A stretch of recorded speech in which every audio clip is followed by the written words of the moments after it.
우리 지역 현안을 법리적 시선에서 심도 있게 풀어보는 시사인 법입니다. 의대 정원 확대를 두고 의료계의 반발이 거세지고 있는데요. 정부도 의대 정원 확대의 당위성을 강조하고 강경 대응에 나서고 있습니다. 오늘 관련 소식 짚어보겠습니다. 이승기 변호사 나와 있습니다. 어서 오십시오. 예, 안녕하십니까.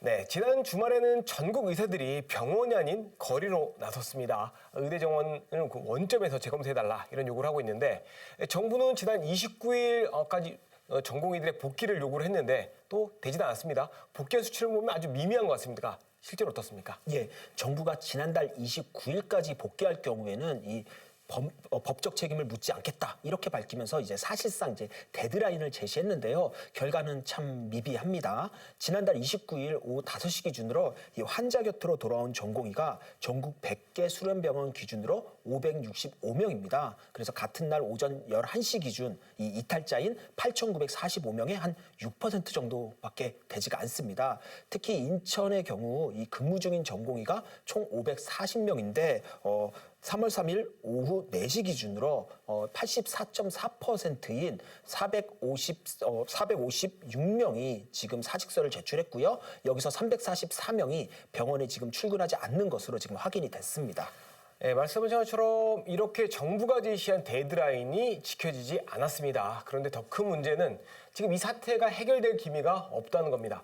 정부와 의사단체가 서로 강대강 대치를 이어가고 있다 이렇게 봐도 될까요? 예, 그렇습니다. 최근 윤석열 대통령이 직접 이 문제를 두고 발언을 했습니다. 국민이 아플 때 제대로 된 치료를 받도록 하는 게 복지의 핵심이고 국가의 헌법상 책무다. 그리고 정부가 제시한 2,000명 증원은 최소한의 수치이고 지금 지역과 필수 의료 문제를 해결하기 위해서는 일단 필수 조건인 증원부터 이뤄져야 한다. 이렇게 강경한 입장을 지금 밝혔고요.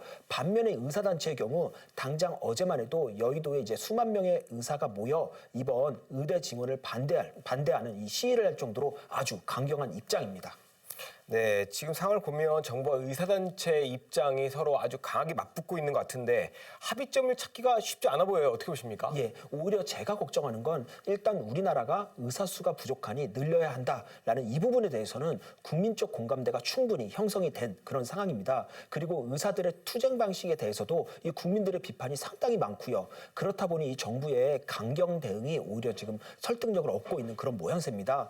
과거에는 이 시간은 곧 의사 편이라고 해서 결국 이 의료논란이 계속 이어지면 정부가 물러났는데 지금은 정부 입장도 그렇고 국민 여론도 그렇고 이전과는 상황 자체가 완전히 지금 다른 상황입니다. 그런데 이 전공의 파업이라는 가장 강력하면서도 국민 건강에 가장 피해를 입히는 이런 카드를 초반부터 내세움으로써 오히려 의사단체로서는 이 협상의 폭을 좁히는 곧 이제 출구 전략을 찾기 쉽지 않은 그런 상황을 만든 게 아닌가라는 점에서 좀 아쉽습니다.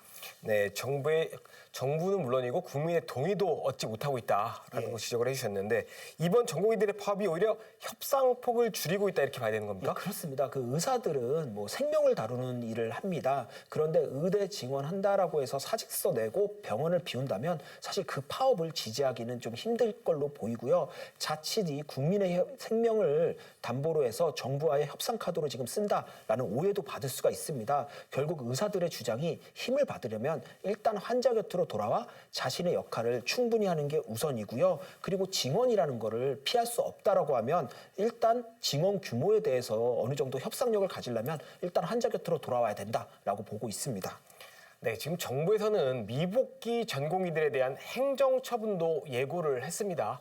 그런데 일각에서는 파업이 아닌 자발적 사직이니까 쉽지 않을 거다 이런 말이 나오고 있습니다. 변호사님은 어떻게 보십니까? 예, 지금 상황을 보면 전공의들이 파업이 아닌 줄지어서 이 사직서를 제출하는 방식으로 사실상 파업을 했는데 그 이유가 전공의들은 이 근로기준법상 근로자가 아니니까 이 파업이 불가능합니다. 그리고 의사단체 역시도 직능단체지 이 노동조합이 아니다 보니 단체 파업을 주도할 수도 없고요. 그리고 파업의 이유는 이 근로조건 개선이어야 하는데 의대 증원은 이 국가 정책인 거지 이런 근로조건과는 관련이 없습니다. 겁니다. 그러니까 이제 편법적으로 사직서를 제출한 건데 문제는 아직 이 사직서가 수리되지 않았다는 겁니다. 한마디로 지금 근무 중이라는 거죠. 그리고 만약에 뭐 사직서가 수리됐다라고 해도 의료법을 보면 의료인은 정당한 이유 없이 진로 중단을 할 수 없다. 이렇게 규정하고 있습니다. 한마디로 어떤 형태든 진로 거부로 인정이 되면 의료법 위반이 된다라는 겁니다. 결국 사직서 수리 여부와 관계없이 정부의 업무 복귀 명령에 따라야 할 의무가 발생했다라고 볼 수가 있습니다. 지금 의사들의 행동 자체가 법적으로 인정받기 쉽지 않다라고 예. 분석을 해주셨습니다. 그런데 현장에서는 전공의들이 이 업무 복귀 명령을 처음부터 송달받지 않는 식으로, 그러니까 받지 않는 식으로 해서 대응을 하고 있잖아요. 이건 어떻게 보십니까? 예, 결국 이제 명령을 받지 않으면 따라야 할 의무도 발생하지 않는다라는 겁니다. 그런데 정부가 지금 이제 우편이나 문자 아니면 직접 찾아가서 이 명령서를 전달하는 식으로 지금 진행 중인데요. 그렇다 보니 이 부분은 과연 이 명령이 적법하게 송달된 건지 이 부분이 추후 이제 법적 쟁점이 될 수 있습니다.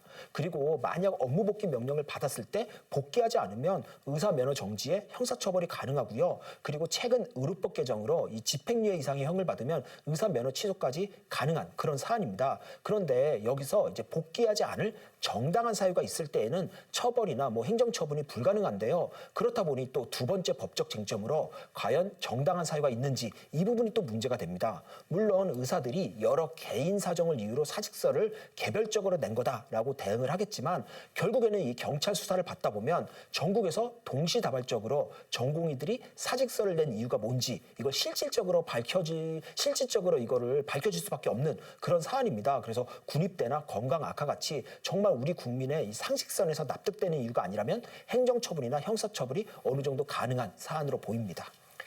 네, 최근에 안타까운 사건이 발생을 했죠. 응급실 7곳을 뺑뺑이 하다가 환자가 결국 목숨을 잃는 사건이 발생하기도 했습니다.